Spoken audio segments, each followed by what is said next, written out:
We hope you have learned a lot in Season 1 and 2 from our resident experts. Welcome to Season 3 of the Industry Expert video series. I'm Alanda Goosen, Supply Chain Manager for BerryWorld South Africa.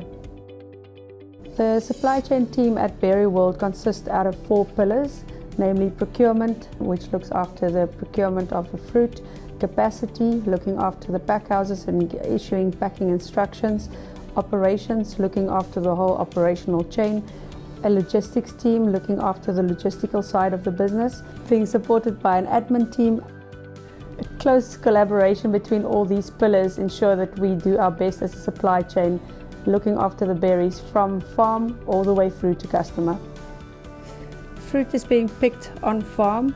A grower then moves the fruit to the pack house where a basic quality check is done before fruit is cooled down to temperature to remove the field heat from the fruit. After that, the fruit is allocated to packing instructions received from BerryWorld. Fruit is then packed according to specification.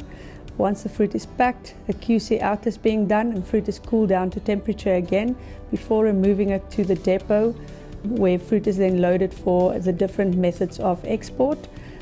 Once the fruit is exported and arriving at the customer, then fruit is allocated according to the retail orders received from the various retailers, and our customers then deliver the fruit to the DCs or retailer directly. BerryWorld make use of 2 methods of transport, air freight and sea freight. Typically, air freight is a much quicker journey to get to the customer than what sea freight is. Sea freight quality has to last the full journey and also some time for shelf life on the other side.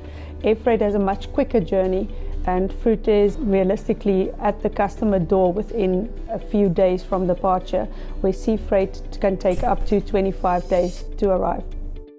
Based on that, the quality obviously have to match and be able to last the full journey on sea freight. Pre-season, we have planning meetings and we look at volumes and estimates for the season to make sure that we work closely together with our service providers and shipping lines and airlines. In terms of costs, obviously it's better to do more sea freight than air freight, but there's always some air freight that still needs to go out, so you want to make sure that you have enough space secured on the various airlines to the various customers and destinations. So there you have it, folks, industry expert knowledge from the expert herself.